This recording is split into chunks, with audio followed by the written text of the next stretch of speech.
পাকিস্তানে যদি ভারত আক্রমণ করে এরকম একটা ন্যারেটিভ বাংলাদেশের জনগণের মধ্যে আছে।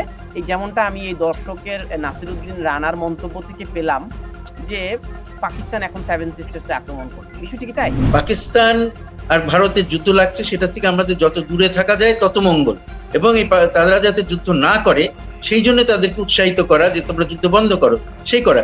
আর এখানে বসে আমরা যদি কোনো এই পক্ষ বা ওই পক্ষ নেই বা এবং সেটা কিভাবে যুদ্ধটাকে আরো ছড়িয়ে দেওয়া যায় সেই চিন্তা করি, তাহলে তো আমরা খুব খারাপ চিন্তা করছি। আর এখন যে যুদ্ধটা হচ্ছে সেটা মুক্তিযুদ্ধ নয়, সেটা এক দেশ আরেক দেশের সাথে যুদ্ধ করছে, দুই দেশের মানুষ মারা যাচ্ছে। তারা তো ঠিক এই যুদ্ধ কি শেষ কয়েকদিন পরে যুদ্ধ বন্ধ হবে, বেশি দিনও লাগবে না হয়তো যুদ্ধ বন্ধ হবে, কিন্তু এর মধ্যে অনেক নিরীহ প্রাণ যাবে, এবং এই যুদ্ধের ফলে কোন রকমের দুই দেশের সমস্যার কোনো সমাধানও হবে না। টাকা যাবে দেশে সোনালী পের সাথে। এই যে আবেগের কথাবার্তা পিলখানা কমিশনের চেয়ারম্যানের সুরে বলছি, যেমন সেভেন সিস্টার্স এর আক্রমণ করা এখন শ্রেষ্ঠ সময়, আর আমাদের আক্রমণটি সহজ করার লক্ষ্যে পাকিস্তান নিশ্চয়ই সেভেন সিস্টার্স এ বোমা ফাটাবে। এই যে মানুষের পারসেপশন এবং মানুষ একটা আমি একটু যদি এই জবাবটা আমি একটু যদি মুন্সি ফয়েজ আপনার কাছে যেতে চাই। আপনি একজন রাষ্ট্রদূত এবং দীর্ঘ একটা লম্বা সময়ে আপনি চীনে ছিলেন।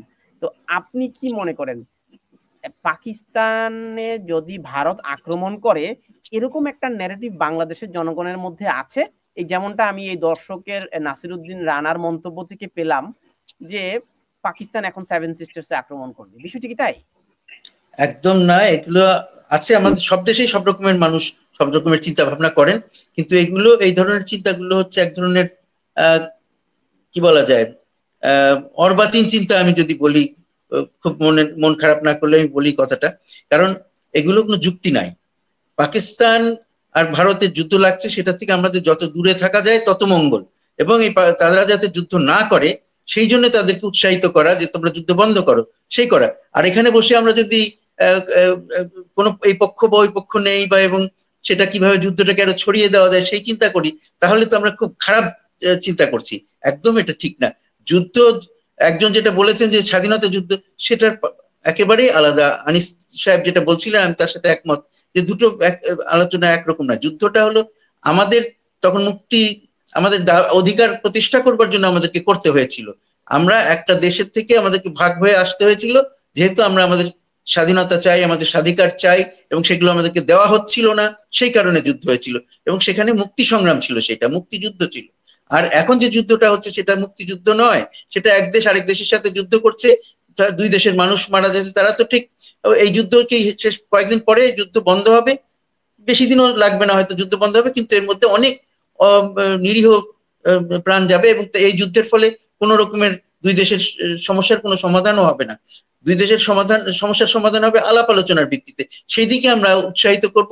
আমাদের সেই অবস্থান না থাকলে আমরা অন্য যাদের সেই শক্তি আছে তাদেরকে বলবো, ভাই তোমরা এই দুই দেশকে উদ্বুদ্ধ করো যাতে তারা যুদ্ধ থেকে সরে আসে এবং শান্তির দিকে এগিয়ে যায়, এবং তোমরা তাদের মধ্যস্থতা করে শান্তি প্রতিষ্ঠা করতে সাহায্য করো। এই করো আমরা তাদেরকে বলতে পারি, যেহেতু আমরা ঠিক ওই রকম কোনো অবস্থানে নাই যে আমরা যে তাদের সাথে মধ্যস্থতা করব। আমাদেরই নিজেদের নানান রকমের সমস্যা আছে।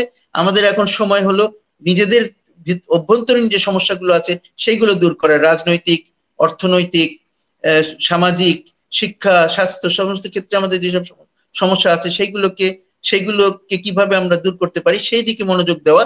অন্যের যুদ্ধের মধ্যে জড়িয়েও না পড়া না, তাদেরকে কোন রকম সমর্থন দেওয়া না। যুদ্ধের ব্যাপারে শুধুমাত্র একটি কথা আমাদের বলার, সেটা হচ্ছে যে আমরা যুদ্ধ চাই না, তোমরা যুদ্ধ বন্ধ করো। যুদ্ধ কারো উপকার করে না, কারো তাতে কোনো লাভ নাই। তো আমি এই প্রশ্নের উত্তরে, এই কথার উত্তরে আমি এই কথা বলছি আর কি। ধন্যবাদ আপনি এই উত্তর। কিন্তু আমাদের অন্তর্বর্তী সরকারের প্রধান উপদেষ্টা প্রফেসর ইউনূস যখন দায়িত্বে এসেছেন তখন তিনি তার বক্তব্যে সেভেন সিস্টার্স এর কথা এনেছেন, যে সেভেন সিস্টার নিয়ে বাংলাদেশের যে এটি দখল করে নেওয়ার একটা পরিকল্পনার কথাও আমরা শুনেছি তার বক্তব্যে প্রফেসর ইউনূস বলেছেন। এবং নতুন যে তরুণদের নেতৃত্বে যে নতুন রাজনৈতিক দল হয়েছে তাদেরও একটা অংশ মনে করে যে ভারতের এই আগ্রাসন বাংলাদেশে বন্ধ করতে হলে সেভেন সিস্টার্স এর মতো জায়গায় আক্রমণ পরিচালনা করতে হবে, তাহলেই ভারতের আধিপত্য বাংলাদেশের উপর কমবে, এমন পারসেপশন বাংলাদেশের অনেকের মধ্যে রয়েছে। এবং যেটা এখানে আমি আপনাকে থামিয়ে কথাটা করার চেষ্টা করি, ধরার চেষ্টা করি, সেটা হচ্ছে যে আমাদের প্রধান উপদেষ্টা তিনি অত্যন্ত প্রবীণ ব্যক্তি, অনেক বিজ্ঞ ব্যক্তি, কিন্তু তার মানে এই না যে উনি যা কিছু বলেন সবকিছুই একেবারে বেদ বাক্য হিসেবে আমাদের গ্রহণ করতে হবে। উনি নিজেই তো বিভিন্ন সময় নিজের কথার উল্টো কথাটাও বলেন। এই সেভেন সিস্টারের কথা বলছেন, আবার বলছেন না আমাদের ভারতের সাথে সম্পর্ক ভালো করতে হবে। অনেকে বিবিসি জিজ্ঞেস করেছিল যে ভারতের সাথে আপনার সম্পর্ক কিরকম বাংলাদেশে, উনি বলেছিলেন আমাদের সম্পর্ক খুব ভালো। আমরা সবাই জানি যে তখন আমাদের সম্পর্ক খুব খারাপ, কিন্তু উনি এটা বলেছেন একটা কি বলা যায় পরিহাস ছলে বলেছেন। এবং তারপরে পরের যে কথাটা বলেছেন সেইটা গুরুত্বপূর্ণ।